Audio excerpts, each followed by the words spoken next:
So over to Valerie Bunce then, who is the Aaron Binenkorb Professor of International Studies and Government at Cornell University. And Professor Bunce's research and teaching has focused on comparative democratization and comparative authoritarianisms and democracy promotion. And Professor Bunce in particular is a specialist on Eastern Europe and the post-Soviet states, and her publications include Subversive Institutions, A Design and Collapse of Socialism and the State. Professor Bunce this morning is going to be talking to us on her very renowned theme of hybrid regimes and hybrid democracies. Okay. Thank you, thank you. What I'd like to do, let me check the time here. Nice big clock, as Saskia said yesterday. I want to focus on two questions. The first is the messiest one, and that is, what are hybrid regimes? And as we'll see, they're very hard to define, in part because they are located in between familiar regime types, democracy and dictatorship. But the second issue is that they're a moving target, that there's a tremendous amount of variation, not just among these regimes, but also over time with respect to each of them. So that's the first question. The second one is, why are they important for us to look at for this conference? Okay. On the first question, hybrid regimes, they've been called a lot of different things. I prefer mixed regimes. They also referred to as electoral autocracies, illiberal democracies, competitive authoritarianism, other names. They are regimes that straddle, as I said, democracy and dictatorship. And what that means in practice is that they have some characteristics of dictatorship, such as the economic and usually political domination of one party and one leader, not always one party, by the way. They have limitations on civil liberties and political rights. They have regime control over the media. They have constraints on political competition, and they have very weak rule of law. But they're also, I want to emphasize, democratic. They have democratic features as well. You often see in these countries civil society, unions, parliaments, and the usual kinds of things of democratic life. But in every case, and this is what ties them together with this very kind of odd marriage of democracy and dictatorship, is that they have regular competitive elections, but not on an even playing field. And in parentheses, at least when I teach comparative authoritarianism, the big distinction I make is between competitive and non-competitive authoritarian regimes. And so they are the type that they're competitive because they have these regular elections, but they're not elections that, as we understand it, that would allow for full-scale, even competition. Okay, let me draw a couple of implications from the definition. I find it most useful to think about hybrid regimes as combining authoritarian political practices with democratic decorations.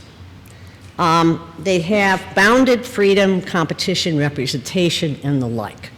So that's one implication. The second, though, is important to it, and that is that the regime is not hegemonic. I'm an old specialist on communist regimes. They were hegemonic. These regimes are not hegemonic. They provide opportunities, albeit limited, for political change, especially, as I'll talk about a little later, through elections. And this is also a quite distinctive characteristic of them. The third and final implication is that there is, as I mentioned earlier, a lot of variation among them. And let me just talk, I could give examples. Serbia under Milosevic, Georgia under Shevardnadze, Egypt under Mubarak, Russia under Putin, and Zimbabwe under Mugabe are all hybrid regimes. But if you ask the question, how much control do they have over the media? Shevardnadze had very little. Milosevic had much more significant amount. How corrupt are they? Most of them are pretty corrupt. That's pretty characteristic. But they vary a lot in terms of electoral fraud. Much more electoral fraud than in some cases than in others. It's interesting also how much that varies over time. Mugabe took up electoral fraud somewhere around 1980. And Putin, and in the Russian case, the electoral fraud keeps increasing. First pops up in 1996. But across elections, it varies quite a bit, both in terms of the methods used and how much. And there's a lot of difference in repression. Milosevic killed his enemies towards the last 4 years. Shevardnadze did not. So, you know, one of the things that's very important to recognize is that these regimes vary a lot from one another. And that makes them quite frustrating, I think, to deal with analytically. It also makes it very hard to engage in comparison. Okay, why are they important regimes to look at? Well, the first, I think most obvious point is that there are a lot of them. This reflects a couple of different things. One thing is that they're resilient. This is very different from what we thought when they started popping up in the 1990s. We thought because they were, quote, this uncertain balance between democracy and dictatorship, they would not be resilient. But it turns out that they are resilient. They are not transitory formations. They have proliferated, especially since the end of the Cold War, and they're often extremely popular. I'll talk about this in a moment. And finally, they are characterized by having very weak, divided, fragmented oppositions. Let me just give you some statistics to back up this point about why we have a large number of them. Number one, it depends on the definition used, about 1/4 to 1/5 of all regimes in the world today are hybrids. Number one. Number two, they have expanded at the same rate as democracies since the end of the Cold War. Number three, and I think this is really an interesting thing, and this is thanks to a student I chaired a dissertation, some of these statistics come out of his work, and that is that during the Cold War, the average age of a dictatorship was 12 years. After the end of the Cold War, it's 20. And if you divide those dictatorships into several types, hybrids are extremely resilient and even longer lived. So it's a fact of political life. It's not a weird facet of some kind of short-term political process. Okay, so the second reason I think they're important is that they arise, is sort of their origins. They arise because of crises in both democracy and dictatorship.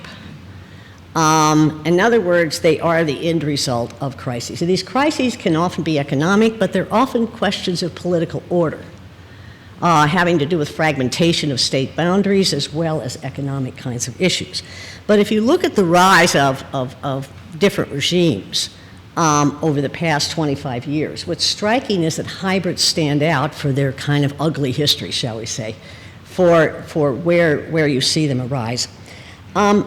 So the interesting thing is that there's a dynamic that sets in, and I'll just sort of sketch this out. I'm thinking in part, the Russian case is pretty typical of the kind of dynamic. There's a crisis. It's often takes multidimensional sorts.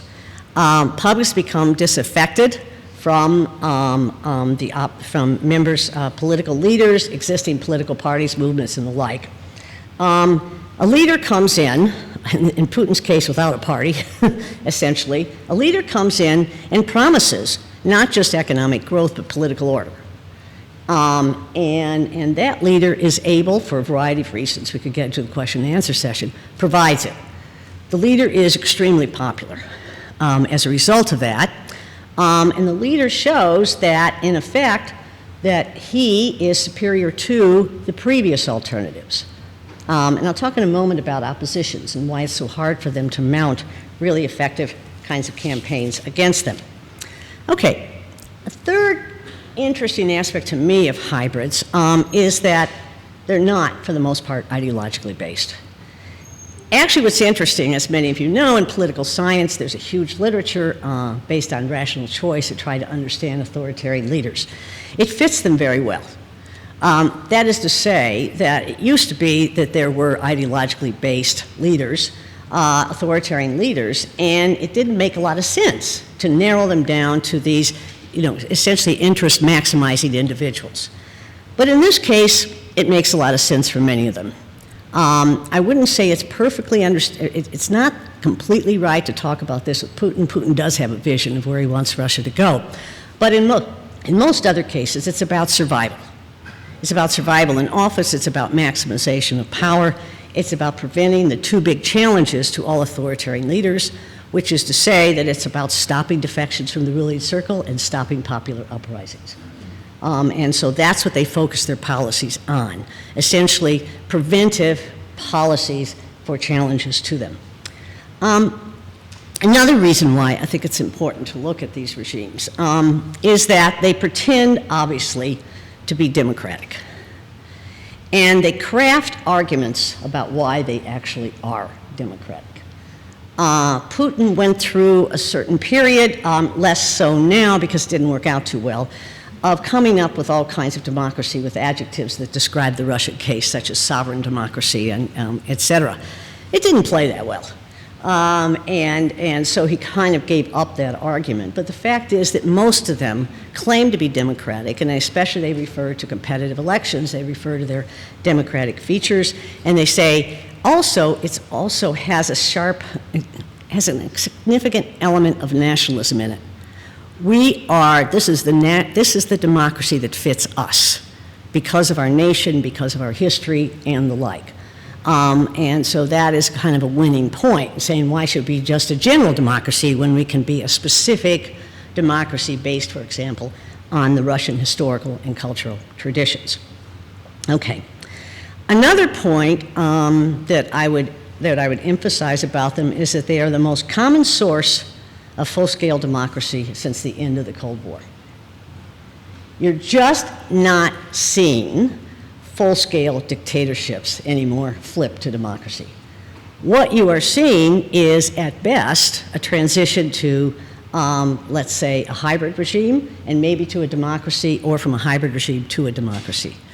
And so the point is that the third wave, so-called third wave of democratization, has kind of ended that process of dictatorships becoming democracies.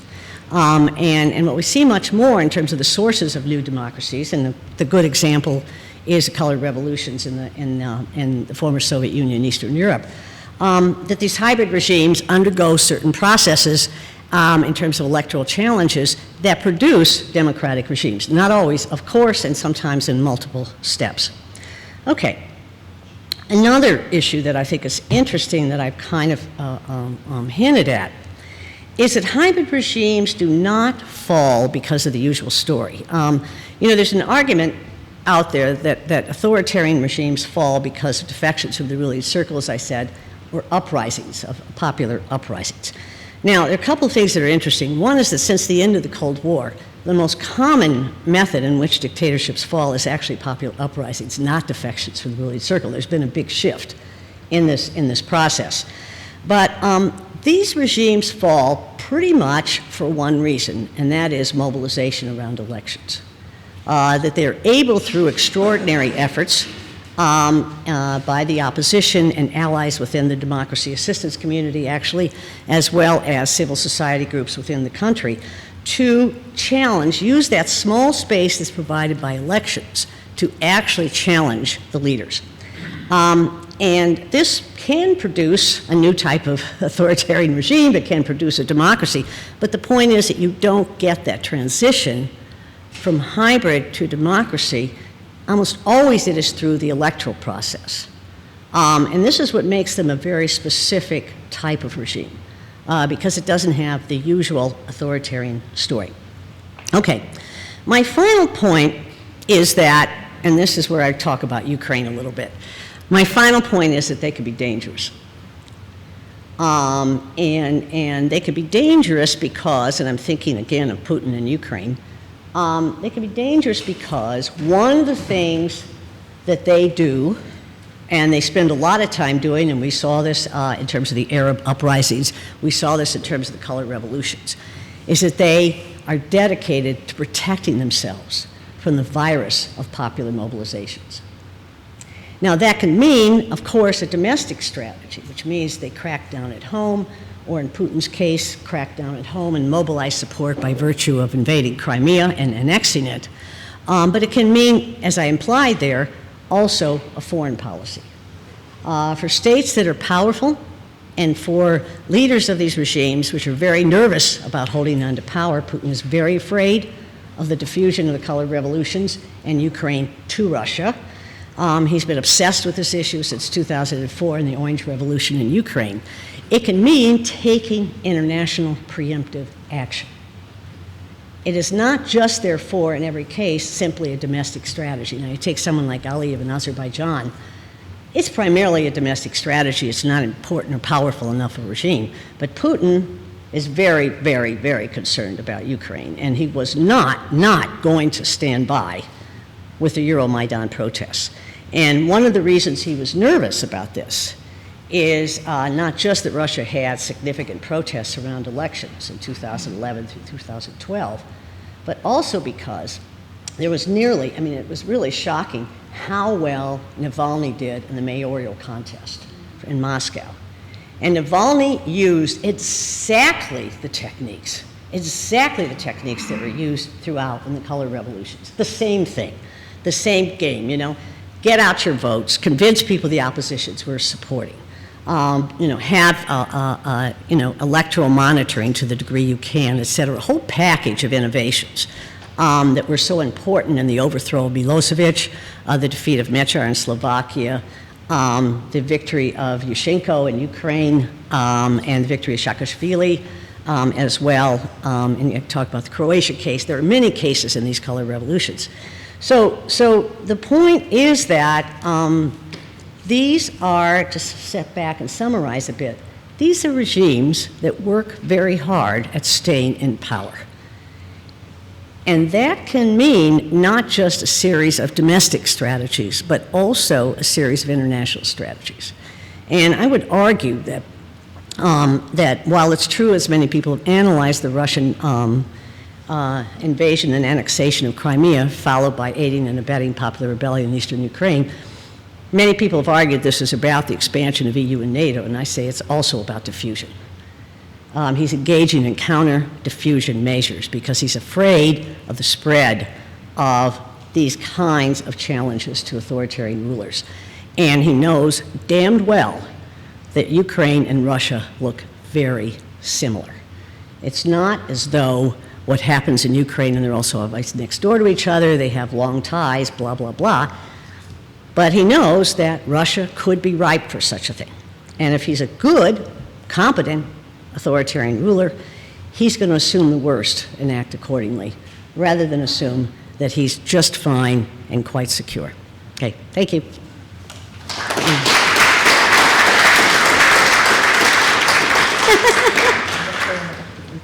Okay.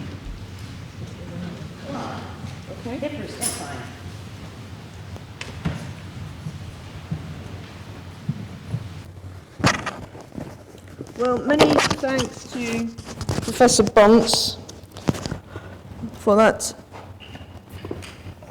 problematic and challenging and interesting, and no doubt also contestable presentation on the nature of how we understand democracy and authoritarianism, but a really helpful and insightful contribution on hybrid regimes.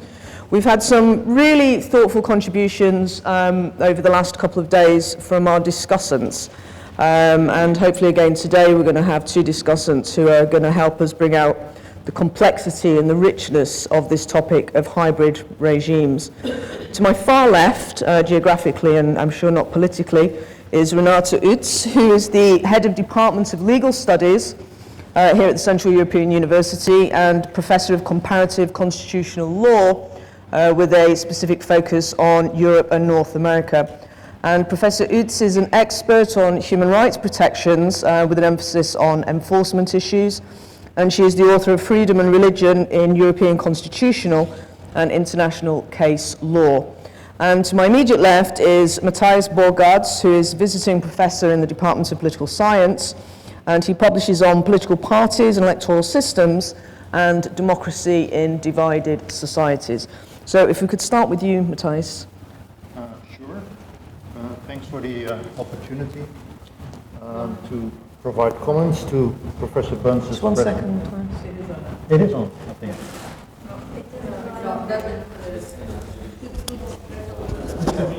Sorry? I'm not speaking.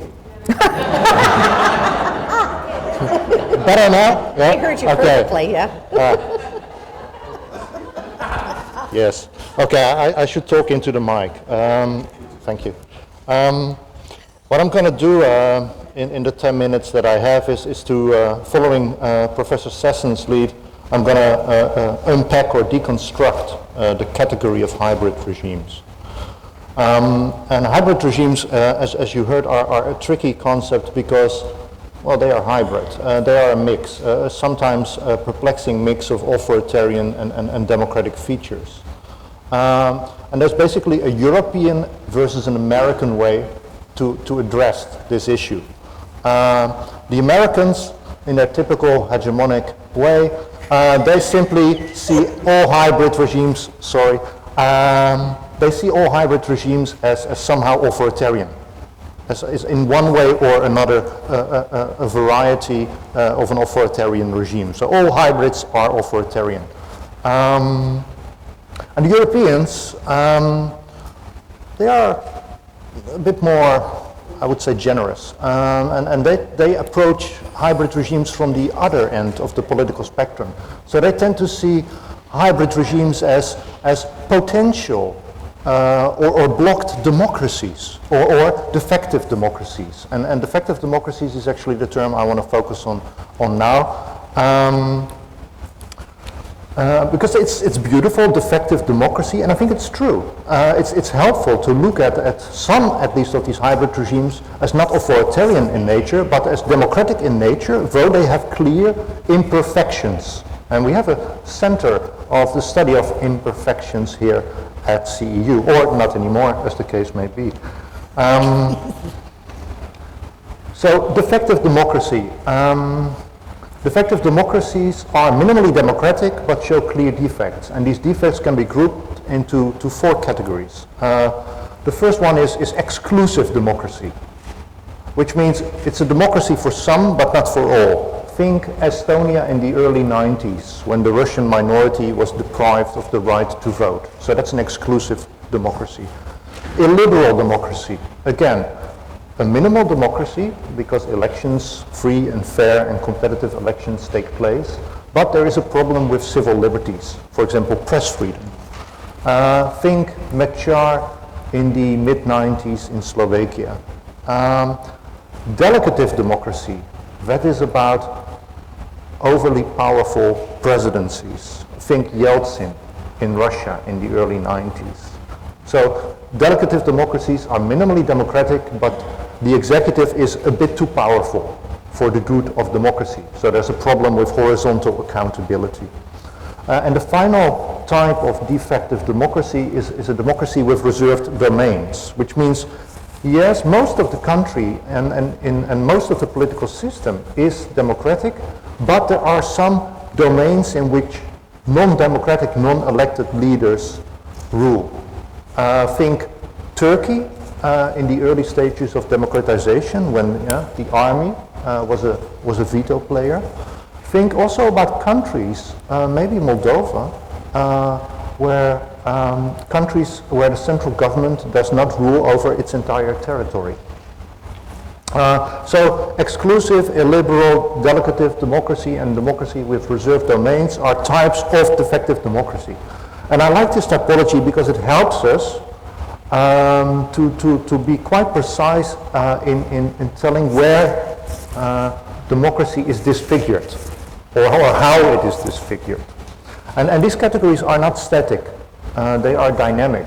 So this typology also allows us to trace how hybrid regimes develop and change over time. And in Eastern Europe, it's actually a happy story, because in Slovakia and Estonia, those democratic defects disappeared. That's not true if you take a more comparative perspective. Yes, I will get to Hungary. I already see the Hungarians nodding with, well, when you get to Hungary, the story is very different, and I will get to Hungary. But first Asia, Africa, and Latin America, where we see that democratic defects have not disappeared, they have changed, so that a delegative democracy turned into an illiberal democracy, Argentina, or that a democracy with reserved domains turned into an illiberal democracy. So they remain defective, but the type of defect changes. And then there are countries like Russia, which changed from a defective democracy into an electoral authoritarian regime. They crossed the boundary. They are not democratic anymore, period. And this typology doesn't only work for new democracies, it has also been applied to the USA, which has slight imperfections. Now Hungary. If you look at the Freedom House scores for Hungary, not much has changed. It's still a liberal democracy, it's still a free country. It just went down from a score of 1 to 2, where 1 is the best, 7 is the worst. So it went slightly down on Freedom House's scale, but nothing to worry about. Well, that's what you would think. But Hungarians are very upset, and I'm sure in the Q&A we will hear why. And I'm not Hungarian, so I don't feel qualified to comment on that. Just to say that it's not very helpful, as you often hear, to then talk about Hungary as becoming authoritarian. That's nonsense. Even if Orban might have authoritarian aspirations or tendencies, Hungary is not becoming a competitive or electoral authoritarian regime, but it might start to show signs of becoming a defective democracy. And then again, this typology helps us in pinpointing where the defects in Hungarian democracy are, and also to put the Hungarian case in a comparative perspective. Since this conference is organized by the School of Public Policy, I think I should briefly talk about policy implications. You had the question of, okay, that's all very nice, now what should we do? And I think what we should do, leaving open who the we are, depends very much on what kind of hybrid regime we are looking at. If we're dealing with a competitive authoritarian regime, the main problem is that the opposition is hindered in winning elections. So in competitive authoritarian regimes, the challenge is to level the playing field, and thereby increasing the chances for the democratic opposition to win and through alternation in power bring about regime change. In defective democracies, it all depends on what the nature of the democratic defect is. So we need to analyze defective democracies, find out where the problems are, and then target these problems. So rather than demonize the entire regime, I would say look at democratic defects and fix them. And it matters because I understand democracy as a bounded whole. So even if you have different dimensions in a democracy, in the end there is a functioning logic to a democracy. So it's not okay to say, well, this is a democracy which has a hybrid regime which has problems in one part, and we can isolate this part so that it doesn't affect.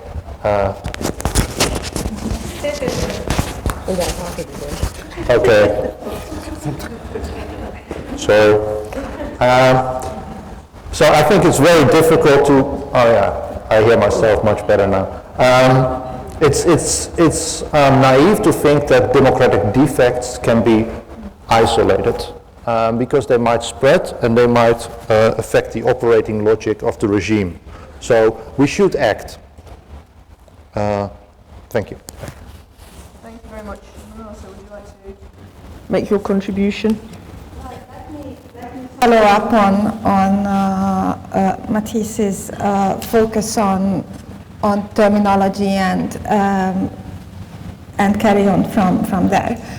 Because I do believe that it's not only that the regimes are many in nature, as Val pointed out, but also that the uncertainty in terminology of what we call these regimes and what the various labels emphasize about them contributes to, on the one hand, the ineffectiveness or weaknesses of scholarly analysis and the increasing gap in the conversation between academic analysis and what is happening on the field. It's important to emphasize what Val started with, that these regimes aspire to create or to work with a vocabulary of constitutional democracies, and they insist that they don't depart from the bottom line. Now the real trick is that they operate with an interaction of constitutional constraints hard constitutional constraints on the one hand, and then soft political practices which are extremely dynamic and prone to change and adaptive on the ground. Now this makes comparative analysis extremely tricky because you fall back on looking for particular institutional solutions, and this is why the indexes with transparency or the World Justice Project's Rule of Law Index works so nice, because you score 5 or 20 or 50 particular hard indicators and you find that everything is fine and dandy as long as they hold regular elections and have more or less respectable courts. And what the analysis misses is the soft part, where the action is, partly because it's too dynamic and partly because it's intangible. Now, if you add to this that academic analysis is extremely vulnerable to challenges on the technical details, and you have regimes which insist on meeting these hard criteria, then you see that what academic analysis manages to do, especially by the time you get to a peer-reviewed journal, is totally throwing out the baby with the bathwater, because it's the soft things which are hard to measure and capture where we should be focusing on. And this is all the more problematic when we are talking about questions of degree and whether we are sliding or moving towards something as opposed, it's the are we there yet question. Now in Wales' paper there is a hopeful comment towards the end about how we expected one day that EU conditionality will work as a constraint and maybe will be a source of inspiration. And this is the second point, because which I would like to highlight. Because we know from Hungary, but also from Romania, is that EU constitutionality is much less of a constraint for member states than anyone ever imagined. And I would probably want to move away a little bit from the EU to suggest that you have a number of international institutions where less than democratic regimes are happy members. They can be presidents, they can sit on councils where the finest are selected. Just look at the composition of the UN Human Rights Council. And these are institutions which work on pronounced premises of shared values and an institutional culture of consent rather than open attacks and contestation and dissent. Now, is this a problem apart from the EU's own slowness and vulnerabilities and idiosyncrasies?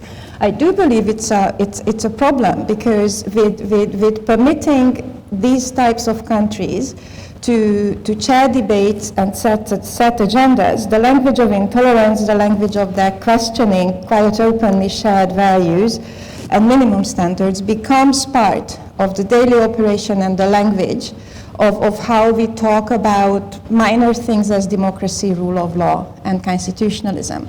Now, the current scholarship on EU would emphasize that instead of striving for consent and everyone holding hands, we should look at how the EU is shaped by dialogue and dissent, except that by now we get to the point where the misfits and the outliers set the terms of the debate.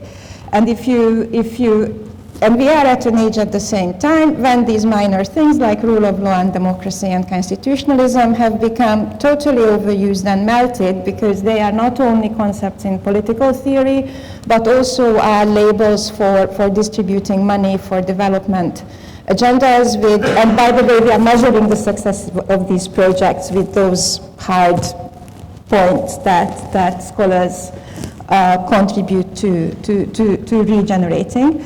And ultimately, I believe that we are at a point where with welcoming some of these regimes and their leaders to the table, we do compromise the baseline. And coming back to my original point, the gap between the political practices which we are studying and the normative ideals which theories seek to reinforce is opening up much more widely than ever before. Now, the third point, and this is where I will finish, is that what we what we are noticing, and I believe that everyone who works on the ground is noticing it, is that there is significant cross-regime learning, and there is a clear amplification and emboldening across regimes. Just look at how, if you look at Polish commentaries last week after the government collapse, on the fears of how the popularity of the Hungarian prime minister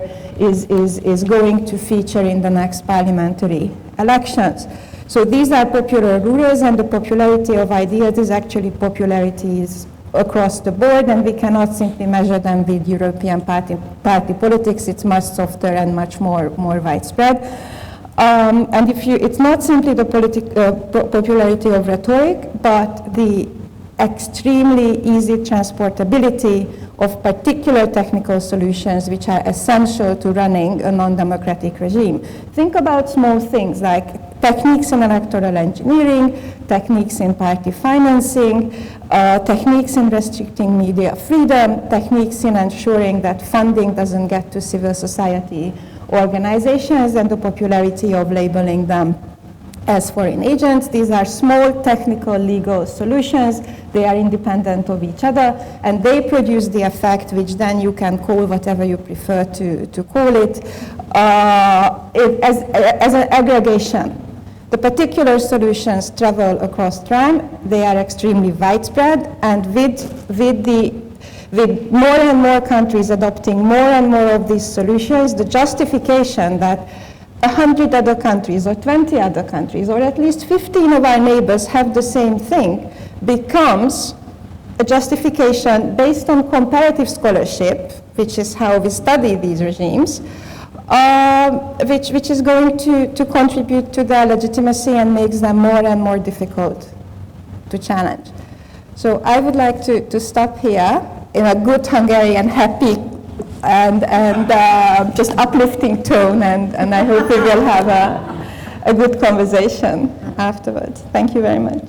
Thank you very much to both of our discussants, and in our spirit of democracy that we've had on our panels over the last couple of days, we will now give Professor Bunce the opportunity to respond to the comments made. Okay, can everyone hear me? Does that work? A couple of responses. Let me start with Renata, because I think it was very useful elaboration. And you know, I really actually agree with virtually everything you said. The one thing I would add, two things. One thing is that I think for precisely the reasons you detailed, I find it hard to think about them as defective democracies. Because it sounds like this little thing that you have to adjust and then it's okay. These are whole systems. You know, and I'll elaborate that in a moment. And so that's a kind of a response in a way to Matthias's arguments. The second thing that I would say is that one of the interesting things about these regimes, thinking much more about the sub-Saharan African cases, is that they use their democratic decorations to placate international donors. You know, this is exactly what Mubarak did. You know, he held a few elections here and there, you know, and even though the outcome is, you know, already known, like the 2010 election or whatever, and then the U.S. says, well, at least they're trying some democratic kinds of things and blah, blah, blah, and they can tick off some boxes. So one of the ways that these regimes originate is that authoritarians figure out that if they just add these few decorations, their lives are much easier, and they don't usually pay much of a cost for it. And so, you know, I would add that to it.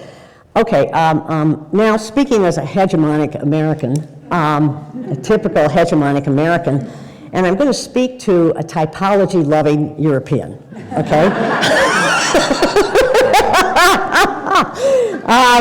Americans are not so enamored of elaborate typologies. Europeans really like them. I'm involved with a project with a bunch of German scholars, and my God, you know, there's 20 new typologies every week in this project. Anyway, but let me just sort of say some things. I understand where you're coming from, especially since, as I mentioned in my comments, the malperformance in a significant way to a crisis level of both democracies and dictatorships often lay the basis for is transition to this kind of regime. So in a way, I'm implying that there's some kind of linkage there between both types. But let me just say why I'm more comfortable with thinking of these as a variation on authoritarianism, which is clearly kind of the implications. One thing is that I think these are, and I think this was our miscoding early on, I think they are systems and regimes in themselves. They have a logic to them. They always fall for the same reasons. They reproduce. They use the same strategies to stay in power. I mean, Orban is just, a Putin pretender in many ways. These are very familiar kinds of games that are going on. And I remember a close friend of mine, who's also Bela and Doro, Aiza Hozic, passed on this wonderful article in Serbian to me when Putin started his work in annexing Crimea. And in that article, the analyst said, if Milosevic were alive today, he would sue Putin for plagiarism. And, and so there is a kind of a style that they have, a kind of a set of instruments and strategies, a repertoire that they use that's very familiar. And you see it over and over again. So I think that that's so I would just put that out there, that I think they are authoritarian regimes that dress up in certain ways. And they also are strikingly, they provide a nice comparison to non-competitive authoritarian regimes. The logic of the way the old Soviet Union worked or the way China works is very different from the way these regimes work. But they are of a type, I think, so that would be one point. The other thing is that I'm uncomfortable with democracy with too many adjectives. I'm quoting some other Americans. Democracy is democracy. And if you take the case of Mechar, for example, I just see that as, he was messing around with stuff. He was going too far. But I don't see that as a hybrid regime. I think that's a very different kettle of fish, because it's not a regime in and of itself, it's just a game he was playing. And it turned out that he was not successful over the long haul in doing that. Although we must remember, they came in first in the 1998 election. They just couldn't form a coalition government. So that's an interesting kind of detail of what happened there in '98, and that was the end of the Mechar regime. And I want to say one other thing briefly. I didn't get a chance to say in my comments, and it's kind of underlying this, some of this discussion. I think it's important to talk a bit about the nature of opposition in these regimes. And this is something that also travels very well across the cases. It is not simply the case that they are repressed and that explains their poor performance. It's a lot more complicated story. Number one, the opposition is often compromised. They are corrupt, they are associated with the failings of the previous regimes, who might I be thinking of sitting in Hungary. They have been on the take, sometimes they've joined the regime in various kinds of positions, et cetera. So there's that thing going on. Secondly, they're divided because they're shooting at a moving target. When I think of the old days under communism, no one debated who the enemy was, how much power they had, and how you had to all get on the same page. Everybody knew and agreed what the problem was, who the people were, although they often referred to them as the power as opposed to the party, whatever. These regimes, this is a long, complicated discussion. And I think about this as a classic example is the PRI in Mexico. How long did the opposition struggle with trying to figure out how to deal with that problem of one-party dominance in the Mexican case? Another issue, I think, in it is that many of the leaders of these regimes, and this gets us back to Serbia, many of the leaders of these regimes use nationalism to divide and demobilize the opposition. I'm also thinking of a place I'm sitting right now, here. And nationalism does that because the opposition, and here I thank my close friend and colleague Chip Gagnon for his brilliant book on Yugoslavia, and neighbor, he lives in Ithaca, New York as well. But Chip argues that the point about nationalism in Yugoslavia was not that it mobilized common people. They said it divided the opposition. It was a demobilization, fragmentation, liberal opposition. Why? Because you couldn't be anti-Serbia. Because the opposition began dividing about whether it was treasonous to, in fact, come out against Serbia and against the Milosevic project, et cetera, and the Serbian nation.